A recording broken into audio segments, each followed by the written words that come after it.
Brasil e do mundo. No ar, programa Edmar Silva. Edmar Silva.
Olá para você, estamos começando mais um programa Edmar Silva com as principais informações do dia, as principais notícias nacionais de Goiás e da cidade. Você fica sabendo aqui na programação da Mais FM 87.9. Você me ouve também no fmmais.com.br, no aplicativo da Mais News, Rádio Mais News, né? Basta baixar o seu aplicativo, no aplicativo Rádiosnet e também na nossa live pelo Facebook.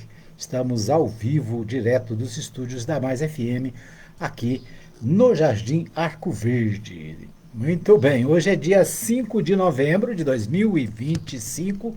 Nós começamos o nosso programa destacando as notícias nacionais. A gente vai com um giro de notícia, né? O Alain Barbosa traz para a gente as principais notícias do dia aqui no nosso programa. Vamos ouvir, Alain Barbosa.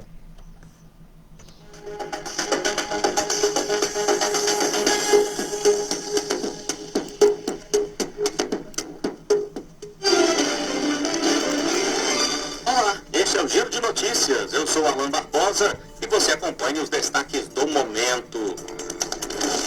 Uma ameaça de bomba suspendeu temporariamente pousos e decolagens no aeroporto Ronald Reagan, em Washington, Estados Unidos, nesta terça-feira. A ameaça foi direcionada a um voo da United Airlines oriundo de Houston. A aeronave foi levada para uma área isolada do aeroporto para que os 89 passageiros e 6 tripulantes pudessem desembarcar. O presidente do Senado, Davi Alcolumbre, teve de suspender a sessão desta terça-feira por conta de um acidente no plenário. A senadora Tereza Leitão, do PT de Pernambuco, tropeçou e bateu a testa. Ela foi socorrida por brigadistas e saiu do plenário de cadeira de rodas, mas passa bem. O senador Fabiano Contarato, do PT do Espírito Santo, vai presidir a CPI do crime organizado. Ele foi eleito por 6 votos a 5. Por acordo, o relator será o senador Alessandro Vieira, do MDB de Sergipe. Tanto Contarato quanto Vieira são delegados da Polícia Civil. Um ciclone extratropical deve avançar sobre o Rio Grande do Sul a partir de sexta-feira, segundo informações da Defesa Civil Gaúcha. Há risco de fortes ventos e grande volume de chuva. Ainda não foram emitidos alertas em relação ao evento, mas a situação está sendo acompanhada pelo Centro de Monitoramento do órgão. O IBGE divulgou a lista dos sobrenomes e nomes mais populares do Brasil. Mais de 34 milhões de pessoas têm Silva no sobrenome. Em segundo lugar, vem Santos, com 21 milhões, e Oliveira, usado por 11 milhões de brasileiros. Maria, Ana e Francisca são os nomes femininos mais usados, enquanto entre os homens, os preferidos são José, João e Antônio.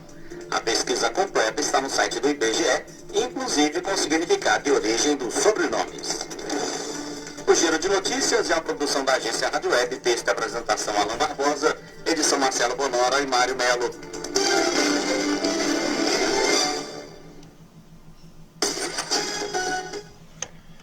Ok, nós ouvimos aí o Alan Barbosa trazendo os principais destaques do dia, né? E o primeiro destaque do Alan Barbosa é também a publicação do, do portal G1, né? Portal G1 também destacando essa suspeita de bomba lá nos Estados Unidos. Outra notícia internacional: democrata Zoran Mandani é eleito prefeito de Nova York e impõe derrota política a Donald Trump. O Zoran Mandani foi eleito prefeito de Nova York nesta terça-feira, dia 4. Segundo projeções da imprensa americana, o resultado representa uma derrota política para o presidente Donald Trump, que tentou interferir na disputa ao pregar voto contra o democrata e ameaçar cortar verbas federais caso ele fosse eleito. Aos 34 anos, Mandani fará história ao se tornar o primeiro muçulmano a comandar a maior cidade dos Estados Unidos. Com 90% dos votos apurados, Mandani aparece em primeiro lugar com 50,4% dos votos. Em segundo está o ex-governador Andrei Cuomo, com 41,6%. O republicano Curtis Sliwa tem 7,1%. Diante desse cenário, a Associated Press projetou a vitória do democrata. A vitória de Mandani foi marcada por reviravoltas, com o democrata liderando tanto em áreas nobres quanto em bairros de imigrantes. Durante a campanha, ele se destacou pelo discurso contra o alto custo de vida em Nova York. Mandani será o prefeito mais jovem da cidade desde o século XIX. Ele assumirá o cargo no dia 1º de janeiro de 2026. A cidade de Nova York tem 8.400.000 habitantes e é governada pelo Partido Democrata desde 2014. Em discurso, Mandani exaltou os imigrantes que vivem em Nova York e mandou um recado ao presidente Trump. Se tem alguém que pode mostrar para uma nação traída por Trump como o derrotar, esse alguém é a cidade que o criou, Nova York, disse o político. O democrata venceu as eleições prometendo reduzir o custo de vida dos nova-iorquinos e ampliar a oferta de serviços públicos gratuitos. Especialistas e a imprensa americana questionam a viabilidade econômica do plano dele, que inclui o congelamento dos aluguéis e a criação de mercados municipais com produtos mais baratos. Nascido em Uganda, na África Oriental, Mandani é filho de mãe indiana e de pai ugandês. Mudou-se para os Estados Unidos ainda na infância e construiu a carreira política no estado de Nova York. Desde 2021 é deputado estadual. De perfil socialista e progressista, Mandani ganhou destaque nacional pelos discursos em defesa da Palestina e pelas críticas às ações de Israel na faixa de Gaza durante a guerra contra o Hamas. Em 2020, ele gerou controvérsia ao chamar a polícia de Nova York de racista e de grande ameaça à segurança pública. O agora prefeito eleito pediu desculpas pelas declarações no mês passado, durante reta final da campanha. Carismático e com linguagem próxima dos jovens, Mandani se projetou como um candidato popular nas redes sociais, especialmente no TikTok. Sua ascensão, no entanto, provocou divisões internas entre os democratas. Então é isso, né? O novo prefeito de Nova York é o democrata Zoran Mandani, ele que é muçulmano, nasceu na África, né? Nasceu na África, foi para os Estados Unidos ainda pequeno, nasceu em Uganda, né? Uganda, na África, é filho de mãe indiana e de pai ugandês, né? Então lembra um pouco o Barack Obama, né? Barack Obama também era africano e, se eu não me engano, a mãe dele também é indiana, né? É isso, então, vitória democrata na cidade de Nova York. O novo prefeito assume no dia 1º de janeiro. Muito bem, vamos ver o que temos mais ainda no portal G1. Esquema de fraudes em combustíveis movimentou 5 bilhões de reais. Postos foram fechados no Piauí, Maranhão e Tocantins. Policiais civis cumprem nesta quarta-feira, dia 5, É uma decisão da Justiça para interditar 49 postos de combustíveis nos estados do Piauí, Maranhão e Tocantins, que, segundo a investigação, pertencem a suspeitos de ligação com o primeiro comando da capital, o PCC. A suspeita é de que a rede de postos seja usada num esquema de lavagem de dinheiro da facção, semelhante ao que foi descoberto na Operação Carbono Oculto, deflagrada em agosto, e que é considerada a maior da história do país contra o crime organizado. De acordo com a investigação da Polícia Civil do Piauí, foram identificados cerca de 5 bilhões em movimentações atípicas das empresas envolvidas no esquema. A operação foi chamada de Carbono Oculto 68, em referência à operação anterior, né? Relembra a Operação Carbono Oculto, mega operação com 1.400 agentes, mira esquema bilionário do PCC no setor de combustíveis, com 350 alvos, 7 bilhões e 600 milhões foram sonegados. Para dificultar a identificação dos reais beneficiários, os suspeitos usaram nomes de laranjas, constituíram fundos e usaram fintechs para movimentações financeiras, mesmo modo de operação verificado na Carbono Oculto. Então, mais uma operação da polícia, né? Dessa vez no Piauí. Postos foram fechados no Piauí, Maranhão e Tocantins. Então, a operação, né, é semelhante à que foi feita recentemente pela Polícia Federal, a Operação Carbono Oculto. 5 bilhões em movimentações atípicas de empresas envolvidas no esquema foram bloqueados, né? Então, uma operação policial que retira recursos da mão do crime organizado. Muito bem, vamos ver que temos mais. Portal UOL. Portal UOL. Governo do Rio de Janeiro dispensou perícia da APF em corpos de mortos em operação. Deixa eu ver aqui, Portal UOL, então, trazendo informação ainda com relação àquela operação policial no Rio de Janeiro que rendeu 121 mortos, né? O governo do Rio de Janeiro dispensou a perícia da Polícia Federal nos corpos dos mortos, né, naquele evento. O governo federal insiste que a Polícia Federal possa fazer parte, especialmente da parte de perícias, né, inclusive para ajudar a desvendar o que realmente aconteceu naquela operação, né, que rendeu 121 mortos. A polícia aqui diz o seguinte: o governo do Rio de Janeiro dispensou o trabalho dos peritos da Polícia Federal na autópsia dos corpos de 117 mortos em confronto com a Polícia do Estado nos complexos do Alemão e da Penha, na capital fluminense. Do total, 121 pessoas perderam a vida. 4 policiais estão entre as vítimas. A operação entrou para a história como a mais letal do país. O envio de 30 peritos federais foi anunciado pelo ministro Ricardo Lewandowski, da Justiça, após um acerto prévio com o governador Cláudio Castro, na quinta-feira passada, dia 30.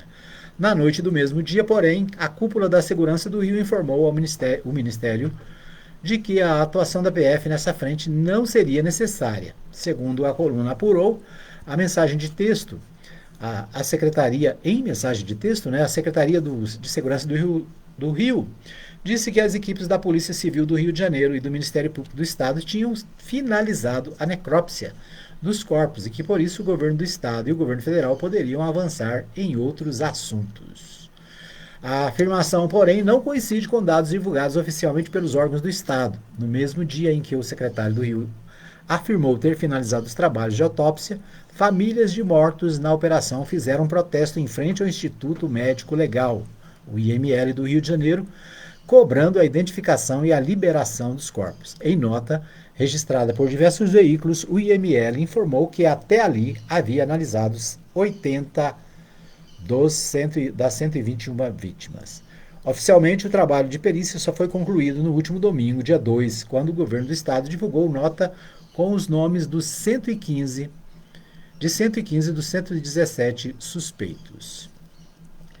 Então é isso, né? O Portal UOL destacando aqui essa negativa do governo do Rio de Janeiro de deixar que a Polícia Federal participasse da perícia, né?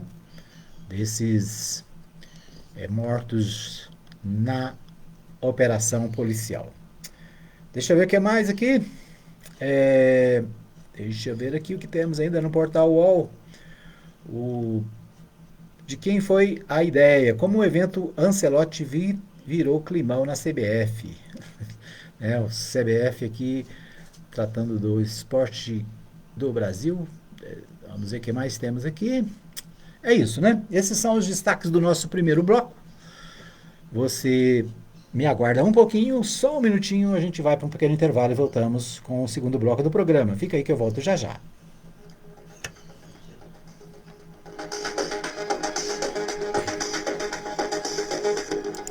Ouça agora os apoiadores culturais da Rádio Mais FM. Turismo, translado, viagens, casamentos e eventos em geral. Precisa de van? Transmaster, transportando com responsabilidade e segurança. Ligue agora mesmo e fale com Gleides. Fone 62 98575 4992. Rádio Mais Gospel. Tem sempre novidades, músicas e sucessos. Rádio Mais. Anuncie no rádio. A publicidade no rádio tem menor custo e maior alcance, sem contar a rapidez da veiculação sonora, o que garante que o anúncio no rádio é um investimento de resultado imediato. Quantas pessoas não se mudam para a sua cidade todos os anos? Essas pessoas são potenciais novos consumidores e elas também ouvem rádio, e o seu objetivo é atraí-las. Vença a concorrência, expondo o seu produto ou serviço aonde todos terão acesso. Anuncie no rádio. Uma campanha da Mais FM. Cantor Ângelo Divulgações em Massa. Divulgações em massa para mais de 15 mil grupos de 5 WhatsApp pelo robô no automático. Para Anápolis, Goiânia, Brasília e Brasil. Por apenas R$ 75 por mês. 62995586737. Cantor Ângelo Divulgações. SAP 62995586737. Na internet, digite www.fmmais.com.br. Eu ouço direto pela internet. Visite a Igreja Batista Nova Jerusalém, Avenida Arco Verde, quadra 2, lote 1, Jardim Arco Verde. Culto de louvor e adoração, domingo às 19 horas. Venha adorar a Deus conosco. Igreja Batista Nova Jerusalém, um novo estilo de vida. Esses foram os apoios culturais da Mais FM. Programa Edmar Silva. Planeta todo, a qualidade é certa. Velocidade e inovação, é isso que se espera. Experimente a velocidade máxima com a Planeta Turbo. Ligue 62-3324-3629. WhatsApp 62991624044. Siga @Planeta Turbo Fibra no Instagram.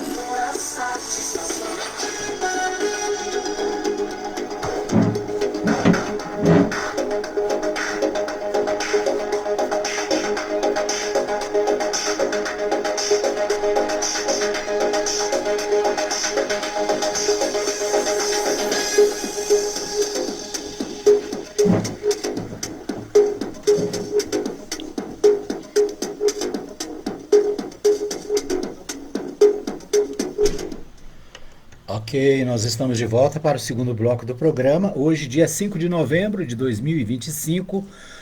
É isso aí, né? 5 de novembro, já estamos chegando aí perto do Natal. Já está na hora de montar as árvores de Natal, né? Já montou a sua? Depois eu vou montar a minha aqui da Mais FM, né? Depois tem que montar a de casa. É isso, né? Tem que iluminar e festejar o Natal de 2025. Muito bom. Vamos a Goiânia com Libório Santos. Libório Santos traz as principais informações direto da capital. Com você, meu amigo Libório.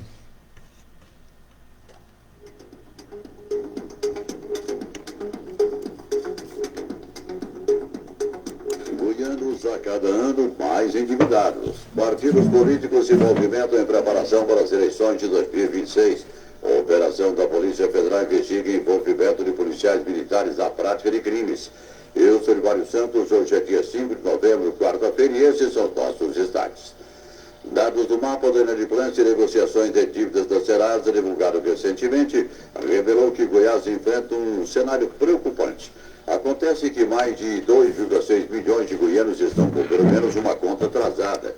O levantamento mostra que o Estado acumula 9,9 milhões de dívidas, totalizando aproximadamente 17,3 milhões em débitos. O valor médio de cada pendência, cada dívida, é aproximadamente R$ 1.700 por pessoa. O estudo também mostrou que as principais fontes de endividamento continuam sendo bancos e cartões de créditos, que respondem por cerca de 27% das dívidas registradas. Em seguida, aparecem contas bancárias do dia a dia, como água, luz e gás, 21%, além de financeiras não bancárias, 19%. A cada dia que passa, as passagens aéreas ficam mais caras. Mas não é apenas isso não, hein? As empresas aéreas procuram aumentar seus ganhos com alguns penduricários, como a cobrança por bagagem. Desta vez, a reivindicação é para a cobrança da chamada bagagem de mão. A Câmara Federal votou e aprovou um projeto que proíbe essa prática. A deputada Flávia Moraes votou a favor do projeto e, portanto, contra a cobrança. Bom, na verdade, eu sempre fui contra essa cobrança, até da bagagem despachada, né? Quando eles quiseram aprovar a cobrança da bagagem despachada, que antes era permitido, uma bagagem era permitida. Quando eles começaram a cobrar, eu votei contra. A alegação das empresas aéreas é que eles iam baratear o custo da passagem quando cobrasse as malas. Isso não aconteceu, mas de qualquer forma, naquela época eu votei contra, infelizmente passou, e agora as empresas aéreas querendo também cobrar as malas de mão. Eu acho isso abusivo. Hoje a cobrança é também para marcar o lugar de assento. Daqui a um tempo eles vão cobrar até para beber água dentro da aeronave. Então a gente sabe que tudo isso é muito abusivo. Hoje, se o avião atrasa, o passageiro só pode ficar esperando. Se o passageiro atrasar 10 minutos, ele perde o voo e não tem nem reembolso disso. Então a gente sabe que existem muitas injustiças. Eu considero até abuso em relação ao consumidor. Olha, se tiver um tempinho hoje à noite, olhe para o céu, tá? E se tiver um pouco de sorte, sem tempo nublado, você poderá admirar o espetáculo da superlua, a natureza, né? Que beleza! Na noite passada aqui na capital, ela estava maravilhosa. Ela está com o seu diâmetro 14% maior do que o normal e seu brilho 30% mais intenso. Movimentações semanais bilionárias incompatíveis com salários foram os que acenderam o alerta para a investigação que apura o envolvimento de 5 policiais militares de Goiás no esquema de corrupção passiva, facilitação de contrabando, lavagem de dinheiro, agiotagem e extorsão. A ostentação também era a marca dos investigados que, segundo o comandante-geral da PM, Marcelo Granja, montavam camarotes particulares com os nomes deles em festas agropecuárias do interior. Os nomes dos envolvidos não foram divulgados e a operação foi feita pela Polícia Federal. As eleições de 2026 estão se aproximando, quando elegeremos deputados estaduais, federais, senadores, governador e presidente da República. É verdade que o eleitor ainda está a parte do tema, mas de bastidores, as articulações estão a fogo no vapor e muitos pretendentes na disputa já procurando, claro, estreitar o relacionamento com os eleitores, né? Até agora já temos, pelo menos, quase que definidos 2 pré-candidatos na disputa pelo governo do Estado. Daniel Vilera, do MDB, atual vice-governador, representando o grupo de apoio ao governo, e o ex-governador Marconi Perillo, do PSDB. Normalmente o PT também lança candidato, como podem, claro, surgir outros pretendentes de outros partidos. O presidente estadual do PSDB, deputado Gustavo Seba, fala do trabalho que vem sendo feito pelo partido. Olha, o PSDB está se estruturando, está se renovando nos municípios, está buscando novos quadros e, evidentemente, também de trabalhando com os quadros atuais. Mas o partido tem buscado musculatura, tem se mostrado sólido e haja visto as últimas pesquisas, né, que mostram o nosso principal nome, né, como pré-candidato ao governo, que é o ex-governador Marconi Perillo, já empatado com o atual candidato da base do governo, que é o vice-governador Daniel Vilera. Obviamente nós estamos também nos preparando para as eleições proporcionais, para termos chapa, né, de deputado estadual, com condição de eleger pelo menos 7 deputados estaduais no PSDB, fora partidos aliados, e também, né, deputados federais. Então o partido tem buscado se estruturar, se reorganizar, né, vai começar uma agenda também no interior, nas regionalizações das nossas ações, mas sempre buscando a musculatura e discutindo as eleições de 2026. Eram essas as informações de hoje de Goiânia, informou Mário Santos. Edmar Silva.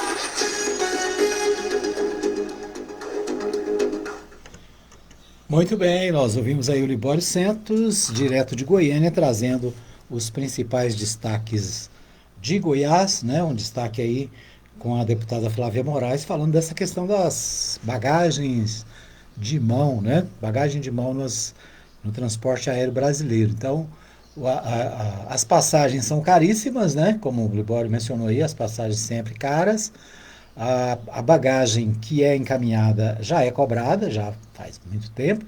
E agora, né, aquela bagagem de mão de até 10 quilos, ela também está vamos dizer assim, está na mira aí das empresas para cobrar, né? Vamos ver, tomara que não passe, né? Porque é pelo menos isso, né? Pelo menos quem viaja com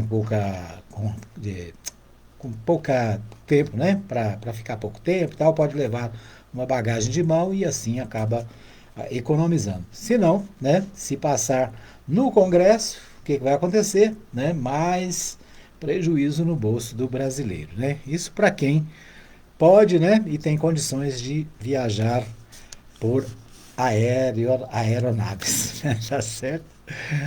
Oh, meu Deus, é isso aí. Bom, outro assunto que o Libório destacou é a eleição de 2026, né? Como ele disse, na rua, nos bastidores, as coisas já estão acontecendo, né? As pessoas já estão se mobilizando, os candidatos, os pré-candidatos, os partidos buscando ampliar, né, os seus componentes, né? O Libório deu o exemplo aí do PSDB. O PSDB em Goiás, não só em Goiás, né, mas no Brasil, ficou bem debilitado nas últimas eleições, praticamente, né, foi a zero. E aqui em Goiás, o ex-governador Marconi Perillo se apresenta como pré-candidato, e isso pode dar fôlego ao partido, né? O partido pode ressurgir aí das cinzas e, quem sabe, né, protagonizar aí a disputa com o Daniel Vilela, que é do grupo do atual governo, né? O Daniel Vilela é do MDB, mas atualmente é o vice-governador, né, na chapa com Ronaldo Caiado. Ronaldo Caiado deve se afastar do governo de Goiás para ser candidato a presidente da República, né? Uma vez que ele não pode participar de uma reeleição, já é o segundo mandato, ele teria que disputar ou um cargo para presidente da República ou para o Senado, né? Ou ainda para deputado federal. Parece que a vontade do governador é ir para a disputa presidencial, né? Ele foi candidato a presidente em 1989, teve uma participação, vamos dizer assim, fraca nas eleições, né? Mas agora acha que pode voltar. O Ronaldo Caiado tem um discurso da segurança, né? A segurança é um dos problemas graves do Brasil, e esse é o mote que a direita brasileira certamente vai usar nas eleições de 2026, né? E o governador Ronaldo Caiado, com certeza, né, deve participar das eleições, e a sua bandeira principal será a segurança. Ele que alardeia, né, pelos 4 cantos do país, que aqui em Goiás bandido não tem vez, aqui bandido não se cria, né, e que aqui, né, todo mundo vive em paz e que é tranquilo demais, né? Então, essa narrativa é a narrativa que o governador deve levar para a campanha presidencial. Bom, no governo do estado, Marconi Perillo é o nome, né? Esteve em Anápolis esta semana, inclusive recebeu uma homenagem na Câmara Municipal e mobilizou os tucanos aqui da cidade, né? Muita gente foi à Câmara Municipal para prestigiar o ex-governador Marconi Perillo, que já declarou, né, ser pré-candidato nas eleições de 2026. O Libório mencionou o Partido dos Trabalhadores, né? O Partido dos Trabalhadores tem o nome da Adriana Corse, deputada federal, ex-candidata à Prefeitura de Goiânia, né? Tem uma experiência, foi secretária de Segurança Pública aqui de Goiás, né, no governo do Marconi, no governo do Marconi. Adriana pode ser o nome do Partido dos Trabalhadores, né, que tradicionalmente tem candidato para as eleições para o governo do estado, embora nunca tenha sido vitorioso, né? O Partido dos Trabalhadores jamais elegeu governador em Goiás. Outros nomes, naturalmente, vão aparecer, né? Tem sempre nomes de outros partidos. O PSOL sempre tem candidato, né? O PCB já teve candidato. Então, provavelmente nós teremos outros candidatos, né, na disputa do governo estadual. O Jornal Popular, né, vamos aos sites de notícias de Goiás, o Jornal Popular destaca o seguinte: Caiado rebate fala de Lula sobre matança no Rio e incita duelo. O governador reforça a comparação de lados na atuação na segurança, aponta o momento como divisor de águas e questiona eleitores. Então, o governador Ronaldo Caiado, do União Brasil, voltou a relacionar diretamente a repercussão da mega operação policial contra o tráfico de drogas no Rio de Janeiro à disputa presidencial de 2026, ao criticar declarações do presidente Luiz Inácio Lula da Silva. O goiano atacou a afirmação do petista de que ocorreu matança durante a ação comandada pelo governo carioca e apontou que o presidente está do lado do crime, né? Então, a narrativa, né, como eu disse, é essa, né? A segurança vai tentar se colocar como alguém que tem um Estado seguro, né, que tem uma política de segurança aprovada em Goiás, e que o governo federal, ao contrário, né, estaria ligado, que ele diz aqui, né, que ele estaria ligado ao crime. Como é que é a palavra aqui? Está do lado do crime, né? São alegações, afirmações que, né, passam aí na mídia, especialmente nas redes sociais, né, acabam repercutindo. Mas é isso, né? O fato é que a campanha eleitoral está na rua, né? Está nos bastidores, está aí no meio político de Goiás, da cidade e do Brasil. Muito bem, vamos ver o que temos no Diário da Manhã. O Diário da Manhã destaca o seguinte: Kátia Maria representa Goiânia pela terceira vez na Conferência do Clima. A vereadora destaca compromisso da capital com a agenda climática global e políticas sustentáveis. Pelo terceiro ano consecutivo, a vereadora Kátia Maria, do PT de Goiânia, irá representar a Câmara Municipal de Goiânia na Conferência do Clima da ONU, a COP30, que será realizada entre os dias 10 e 21 de novembro, em Belém do Pará. Presidente da Comissão de Meio Ambiente e Sustentabilidade, Kátia reforça, mais uma vez, o compromisso de Goiânia com a agenda climática global e com políticas públicas sustentáveis. A agenda da vereadora já começou na terça-feira, dia 4, no Rio de Janeiro, onde acontecem 2 importantes encontros preparatórios que antecedem a Copa, né? Aconteceram, né? Foi ontem. Então, esse evento no Rio de Janeiro é o primeiro da COP30, né? Fórum de líderes locais, realizado no Museu de Arte Moderna do Rio de Janeiro, reunindo gestores, ativistas e especialistas de meio ambiente. Em seguida, Kátia participa do encontro de parlamentares no Salão Nobre da Câmara Municipal do Rio de Janeiro. Já em Belém, a vereadora terá acesso à Blue Zone, Zona Azul, né? Área mais restrita da conferência, palco das negociações oficiais da cúpula de líderes dos pavilhões nacionais. Durante o evento, Kátia participará de painéis sobre risco climático e empreendedorismo feminino como estratégia climática, destacando a importância da presença de mulheres nos espaços de decisão sobre o futuro do planeta. Então, a vereadora Kátia Maria, né, vai estar na COP30, participando aí, representando a Câmara Municipal de Goiânia, né? Interessante. Bom, o que mais temos aqui? O Supremo Tribunal Federal invalida a criação de cargos comissionados em substituição a efetivos. O Supremo Tribunal Federal declarou inconstitucional o dispositivo de lei estadual que em 2021 substituiu 105 cargos efetivos por 102 cargos comissionados no âmbito do Poder Judiciário de Goiás. A norma foi proposta pelo Tribunal de Justiça do Estado de Goiás, aprovada pela Assembleia, sancionada pelo governador Ronaldo Caiado. A informação é do portal Rota Jurídica. Então, uma derrota aí nos tribunais para essa decisão do Tribunal de Justiça de Goiás, né? Interessante, porque é o Tribunal de Justiça de Goiás que foi acionado, né, por essa atitude de substituir cargos públicos por cargos comissionados, né? Qual é a diferença? A diferença é que o cargo público, o cidadão faz concurso, né, é aprovado, tem estabilidade, tem todas umas regras para participar, e o cargo comissionado é de livre indicação, né? Livre indicação, e aí as exigências são menores, né? São indicados muitas vezes pessoas próximas aos indicadores, né?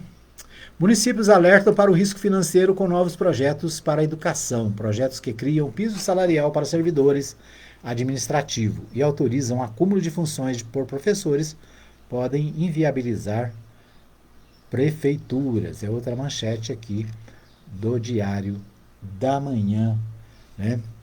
Jornal de Goiás. Deixa eu só dar uma olhadinha aqui no Hoje. O Hoje, eu acabei não abrindo aqui, deixa eu abrir aqui o Hoje. A gente vê as manchetes do Jornal Hoje também de Goiás. Deixa eu ver aqui. Deputados aprovam um projeto que estende licença paternidade e salário paternidade. Na verdade, o Jornal Hoje de Goiânia, tratando aqui de uma matéria nacional, né? O Congresso, a Câmara dos Deputados aprovou o projeto que aumenta a licença paternidade. A licença paternidade, que hoje é de 5 dias, né? O texto prevê o aumento progressivo da licença paternidade a partir de 2027 e estabelece pagamento de salário e paternidade durante o período de afastamento. Deixa eu ver aqui, atualmente a licença é de 5 dias corridos, contados a partir do nascimento ou da adoção de uma criança. A nova lei estará em vigor em 1º de janeiro de 2027 e será implementada em etapas. Nos 2 primeiros anos de vigência, o benefício passará para 10 dias. Em seguida, entre o 2º e o 3º ano, o prazo sobe para 15, a partir do 4º ano para 20 dias. Né? Então, licença maternidade deve mudar, né? Atualmente são 5 dias que o pai tem direito quando nasce a criança ou quando faz uma adoção, e esse tempo, né, de gozo de licença vai aumentar de acordo com a decisão da Câmara Federal. É claro, ainda deve passar pelo Senado, né, esse projeto, essa lei votada na Câmara. Muito bem, vamos para mais um pequeno intervalo. Eu volto daqui a pouquinho com o terceiro e último bloco do programa. Fica aí que eu volto já já.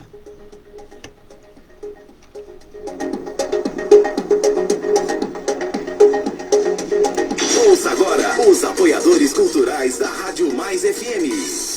Turismo, translado, viagens, casamentos e eventos em geral. Precisa de van? Transmaster, transportando com responsabilidade e segurança. Ligue agora mesmo e fale com Gleides. Fone 62 98575 4992. Baixe o aplicativo da Rádio Mais no seu smartphone. Acesse sua loja de aplicativos, digite Rádio Mais FM Anápolis e ouça a Rádio Mais em qualquer lugar. Mais FM na internet, digite www.fmmais.com.br. Eu ouço direto pela internet.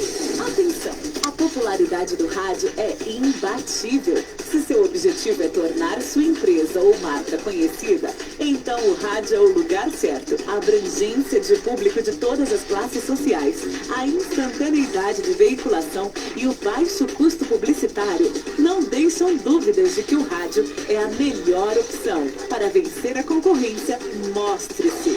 Propague suas ideias pelas ondas sonoras. Anuncie no rádio. Uma campanha da Mais FM. Tá na Mais. Tá bom demais. Visite a Igreja Batista Nova Jerusalém, Avenida Arco Verde, quadra 2, lote 1, Jardim Arco Verde. Culto de louvor e adoração, domingo às 19 horas. Venha adorar a Deus conosco. Igreja Batista Nova Jerusalém, um novo estilo de vida. Esses foram os apoios culturais da Mais FM. Estamos de volta com o programa Edmar Silva e as principais notícias do dia na Rádio Mais FM. Goianos a cada ano mais endividados. Partidos políticos... Edmar Silva.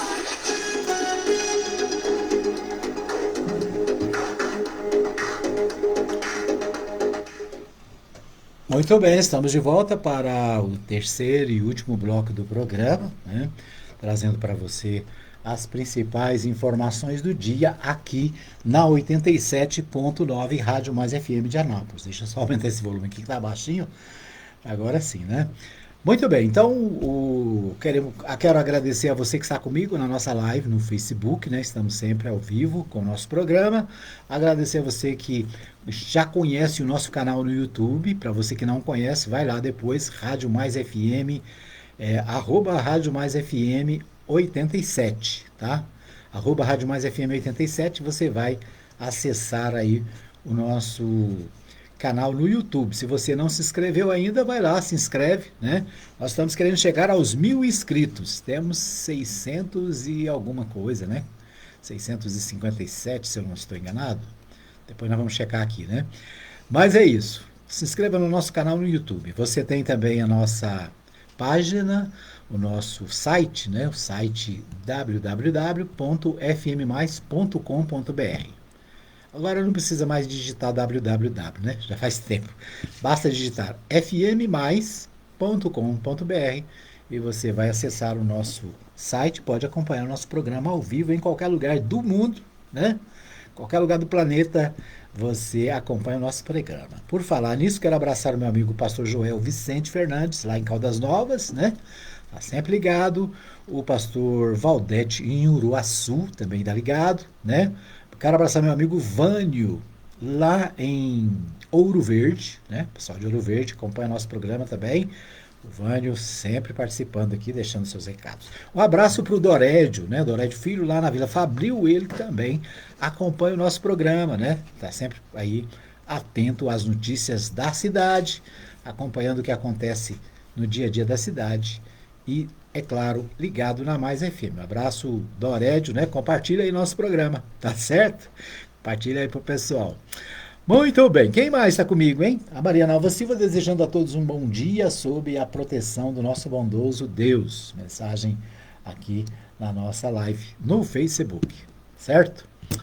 É isso, eu quero lembrar o seguinte, o pessoal aqui do Jardim Arco Verde está reivindicando uma rotatória ali na Avenida Arco Verde, né, na confluência, ali no alto da Arco Verde, né, onde antigamente a avenida virava à esquerda, foi feita as pistas até lá adiante, próximo ao motel, e aquela entrada que tinha ali, ela deixou de existir, né, então diminuiu o trânsito ali naquela pista dupla, né, em frente à Igreja Batista, em frente até um supermercado ali, né, tem vários comércios, e é claro, os comerciantes principalmente reclamam, né, porque tirou o trânsito dali e diminuiu também a clientela, né, porque o cliente tem dificuldade para entrar. Então, moradores ali da Avenida Arco Verde, daquela região próximo, né, no alto ali da Avenida Arco Verde, estão reivindicando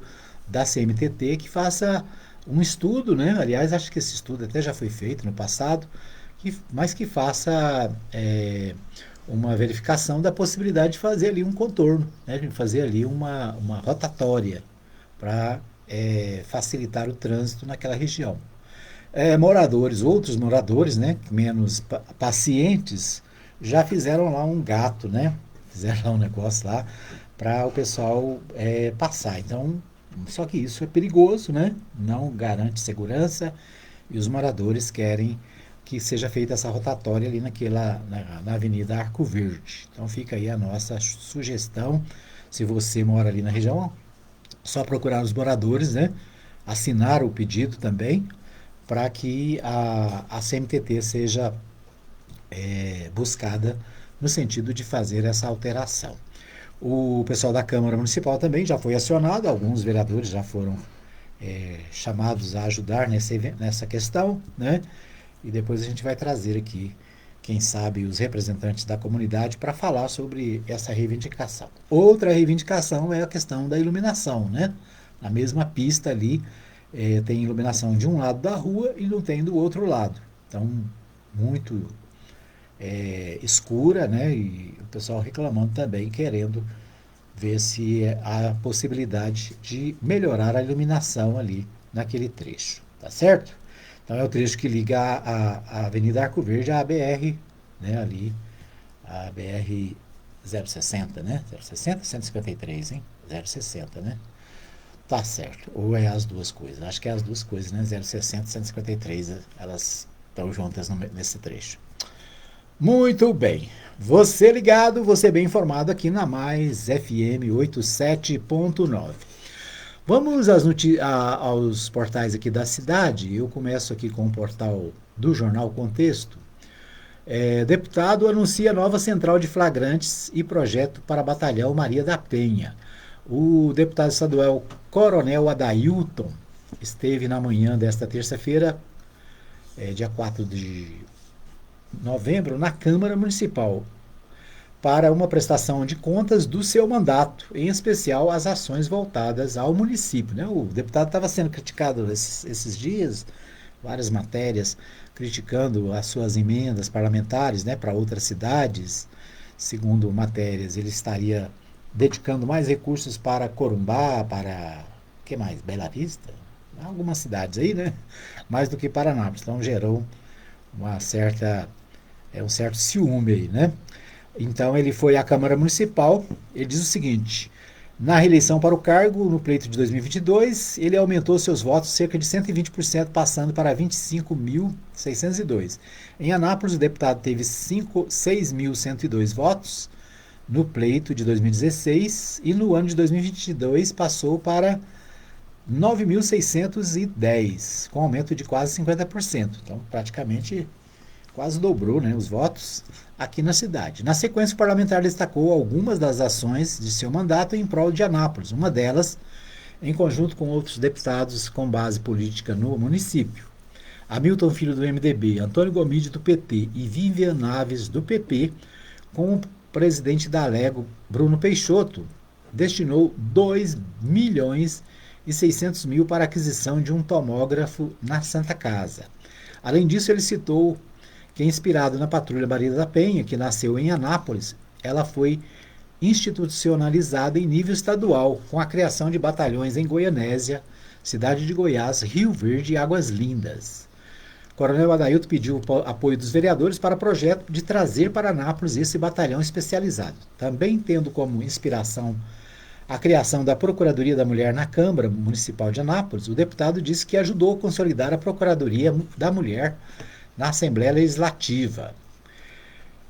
Ainda na sua exposição, o deputado informou que em breve deve se iniciar a construção de novo prédio para a Central de Flagrantes da Polícia Civil em Anápolis.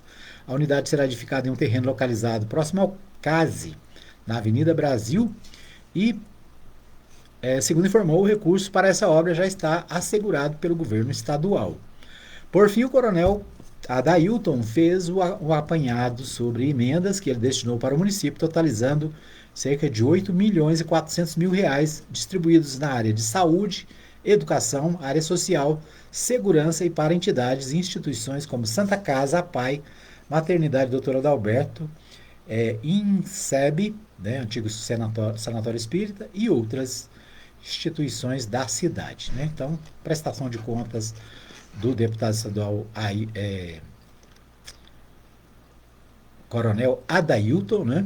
Ele que é do Solidariedade, esteve na Câmara fazendo a sua prestação de contas, né? Seria interessante, né, os demais deputados da cidade também fazer as suas prestações de contas, né? Quem sabe visitar a Câmara Municipal e também fazer os seus relatórios, né? Para que a população anapolina possa acompanhar de perto o que fazem os deputados estaduais da cidade em favor de Anápolis. Olha que Anápolis há muito tempo não tinha tantos deputados estaduais, né? Nós tivemos aí um tempo de vacas magras que a gente tinha um deputado, no máximo 2, e agora nós temos 4. Então nós temos 4 representantes na Assembleia Legislativa, e é claro que isso repercute na questão financeira, né, com emendas parlamentares, na construção de obras públicas na cidade. Então é interessante que, né, cada deputado tenha também a oportunidade de fazer essa prestação de contas para a população.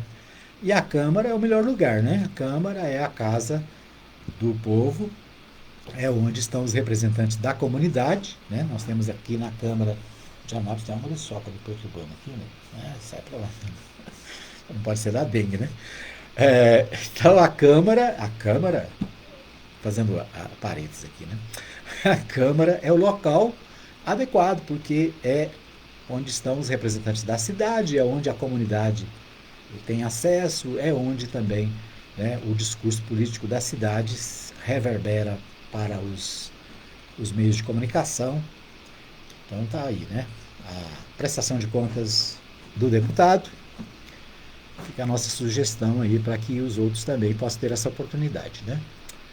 Muito bem, vamos ver o que temos mais aqui. No portal 6, o portal 6 diz o seguinte: moradora registra erosões que se formaram nas obras do viaduto do Recanto Sol após temporais em Anápolis. Imagens revelam buracos de diferentes profundidades, com água acumulada e até mesmo estruturas metálicas expostas. Então, conforme relato, as falhas apareceram após fortes chuvas que atingiram o município nos últimos dias. Observando as imagens, é possível ver buracos de diferentes profundidades, com água acumulada e até mesmo estruturas metálicas expostas. Então, moradores, né, preocupados. A equipe do Portal 6 conseguiu apurar com a Secretaria de Obras, Meio Ambiente e Serviços Urbanos, que já deu início à reconstrução do trecho, já considerando a camada que sofreu erosão. Além disso, a pasta avalia se houve algum dano à estrutura e dará continuidade à fiscalização das obras para garantir o resultado previsto. Esse viaduto, né, que já era para estar pronto já há muito tempo, né, e acabou protelando aí a construção, com as poucas chuvas, né? Vamos ser claro, as chuvas só teve uma noite de chuva, que foi mais intensa, né, e já causou prejuízo. Então imagina a hora que começar a chover de verdade, né? Então é preciso que as autoridades responsáveis por essa obra estejam atentas para evitar maiores prejuízos. Nós vimos que recentemente, mesmo sem chuva, né, não tinha chuva, caiu lá uma contenção, né, um muro de contenção enorme caiu. Então é preciso, né, acelerar, quem sabe acelerar o serviço aí para não ter problema com as chuvas. Muito bem, por falar em serviço, reclamações também de ouvintes da Mais FM falam da precariedade do trecho da BR aqui entre o trevo do Daia e o trevo chamado trevo da Avan, né? Antigo trevo ali da TCA. O asfalto precário, né? Muito ruim, faz muito tempo que não é recuperado. Então, moradores aqui da região que passam por ali todos os dias reclamam, né? E é claro, né, motoristas que vêm do Daia, é um trânsito intenso, né, no final da tarde, na parte da manhã, quando o pessoal está indo para o trabalho, também, né, sofrem com a má conservação do asfalto nesse trecho. Então fica aí o apelo, né, às autoridades responsáveis, não sei se é a administradora, né, como é que chama lá, a concessionária responsável, mas é claro, né, o governo tem que fiscalizar, me parece que é o DENIT, né, tem que fiscalizar. Moradores também aqui da região reclamam da falta de iluminação naquela lateral da BR, né, ali que liga aqui o Arco Verde, né, setor Jardim São Paulo, bairro São João, até ali na entrada para a UPA. É um local extremamente escuro, perigoso, né, uma pista que não tem acostamento, as pessoas andam no meio da pista à noite, né, na escuridão. Então é preciso também que o pessoal da iluminação aí dê uma olhada, né? Vamos olhar aí, vamos iluminar melhor aquela pista lateral ali da BR, né, entre o Posto Cerrado e a entrada lá da UPA, né? Então é um lugar que tem muito trânsito, tem muita gente que transita por ali, tem muitos moradores na região e a escuridão é total, né? Tá certo? Vamos ver o que temos mais aqui.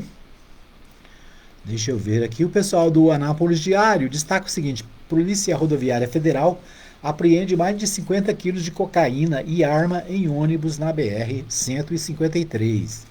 Um passageiro de 53 anos foi flagrado com 53 quilos de cocaína e um revólver calibre 38 escondidos nas suas bagagens durante fiscalização da Polícia Rodoviária Federal, na manhã desta segunda-feira, dia 3. Aconteceu na BR-153, na região de Morrinhos. O homem viajava em um ônibus que fazia o trajeto Santos-São Paulo a Goiânia. Chamou a atenção dos policiais por seu comportamento nervoso e respostas contraditórias ao ser entrevistado. Então, o portal Anápolis Diário destaca aí essa questão de apreensão de drogas na BR-153. Aí não é aqui em Anápolis, né, mas é na região mais próximo a Morrinhos. Deixa eu só dar uma geral aqui no site. É isso, né? Secretário de Saúde exagera nos elogios para a saúde de Anápolis, destou do prefeito. A secretária que, aliás, já deixou o cargo, né? E deve fazer parte agora da equipe da primeira-dama lá na ação social. Por falar nisso, já indicaram o novo secretário de saúde, hein? Parece que não, né? Até agora ninguém falou no assunto, depois a gente vai checar aí. Muito bem, o tempo está esgotado, se Deus assim nos permitir. Nós estaremos de volta amanhã, se Deus quiser, com mais um programa aqui na Mais FM, ao vivo, né, às 8 da manhã.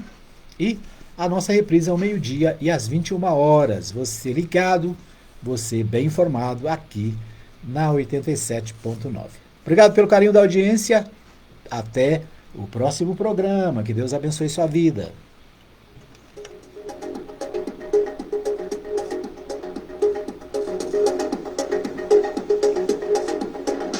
Chegamos ao fim de mais um programa Edmar Silva, de segunda a sexta, das 8 às 9 horas da manhã, com reapresentação ao meio-dia e às 21 horas. Programa Edmar Silva, todo mundo tá ligado.